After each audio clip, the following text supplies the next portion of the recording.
pour nous, je pense que les arts et la culture, c'est un moyen de venir mobiliser les gens, en fait, mobiliser dans les luttes, les pousser à s'engager dans des combats politiques, etc.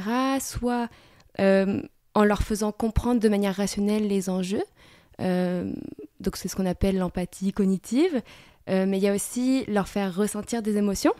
Donc ça, c'est plus lié à la crise. Ça peut être des émotions négatives, forcément. Mais c'est parce qu'il y a ces émotions-là que ça va pousser à l'action. Puis ça, c'est soit en dénonçant, soit en créant un sentiment d'amour pour le vivant, par exemple. Donc plutôt l'empathie émotive. Donc je dirais qu'il y a vraiment ce volet mobilisation qui est pour nous hyper important. Mais il y a aussi tout l'aspect se faire du bien. Ma conversation le 1er mars 2025 à Montréal avec Léa Van Dyck, une biologiste et une cofondatrice de Éclore, un organisme à Montréal dont la vision est de placer l'art et la culture au cœur du projet de transition socio-écologique au Québec. L'empathie cognitive et émotive. Parce que pour nous, notamment les gens qui sont dans ces luttes-là depuis un petit moment, il y a beaucoup d'épuisement, on ressent beaucoup d'épuisement. Et donc l'art peut nous faire du bien, peut nous apporter du beau, de la légèreté, nous rassembler aussi beaucoup, c'est créer un sentiment d'appartenance entre nous. Donc c'est ça que je répondrai. Et quand tu dis nous, qui êtes-vous? Pas juste toi, là, mais le collectif Éclore. À l'origine, on est 3 cofondatrices, donc Clémence Roy-Daris, qui est artiste de théâtre, Léa Hilardo, qui a été une grande figure, notamment de la mobilisation de 2019, et donc moi, qui viens plutôt du milieu scientifique initialement. Puis maintenant, on est rendu 7 au conseil d'administration, donc autant des environnementalistes que des artistes. Donc on a Émilie Marie Séguin, qui est une artiste, il y a Nathalie Fontalvo aussi, artiste multidisciplinaire, Alexis Curodo-Coder, qui lui a fait toute une thèse de mémoire sur ces sujets-là justement. Est-ce que j'ai oublié quelqu'un? Et Myriam Thariot, c'est ça, qui est coordonnatrice générale de Mères au Front. Donc, quand je dis ça, c'est surtout nous, je pense, en tout cas, le cœur d'Éclore, mais aussi toute notre communauté, tous les gens qui nous suivent depuis le début, qui nous ont aidés aussi à co-créer, qui ont été très impliqués lors de l'idéation d'Éclore. Peut-être que j'en parlerai après, mais... Tu peux en parler maintenant. C'est quoi? Comment c'est venu... comment est-ce que vous avez créé cet organisme et pourquoi?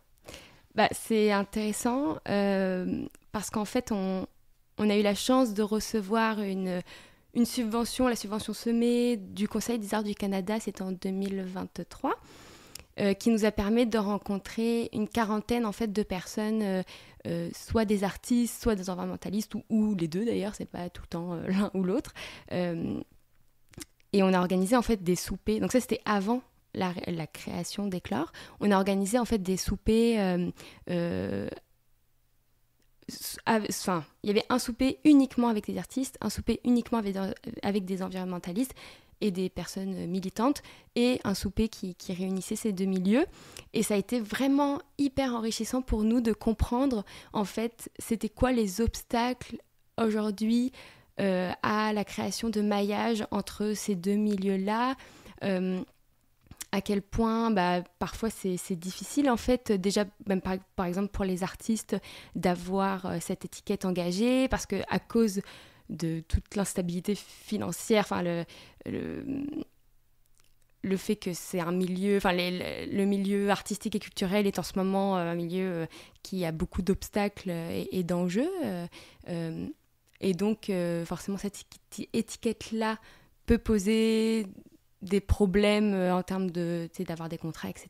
Se faire, voilà. Alors que, oui, et c'est ça, il y a aussi tous les enjeux de traduction. On dirait que c'est un langage différent aussi, le milieu environnemental, scientifique, militant, parlent pas du tout le même langage quoi, que le milieu artistique, le milieu culturel.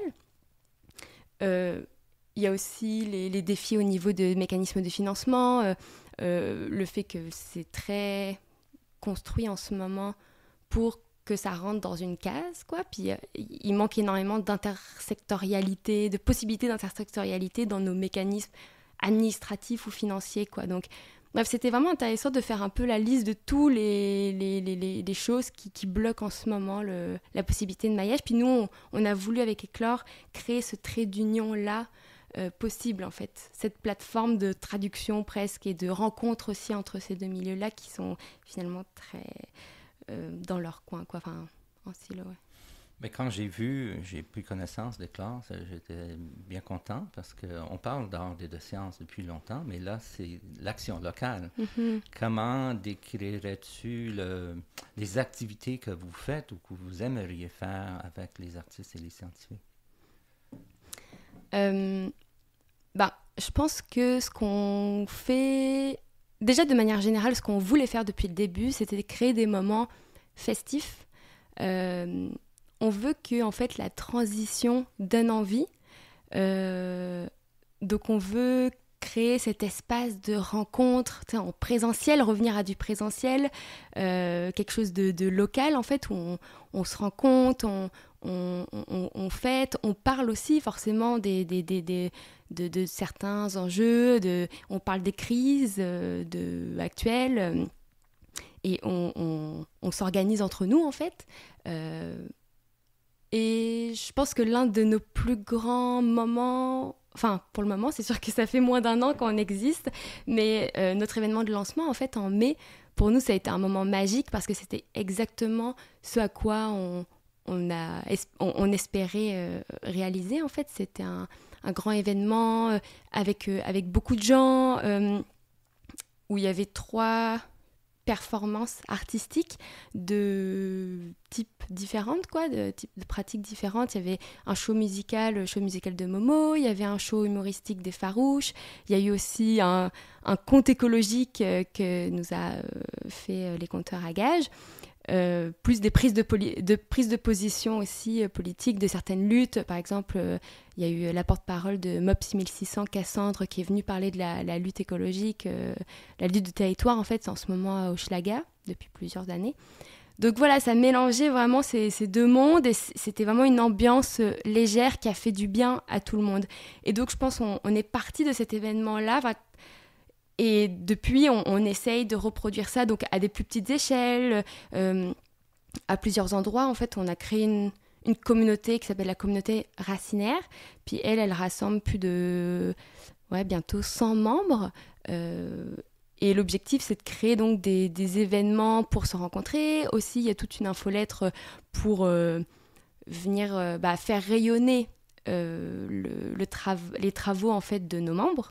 Mais aussi des fois des opportunités aussi de mandat, notamment par exemple du milieu scientifique ou environnemental qui chercherait des artistes pour réaliser certaines choses en mobilisation.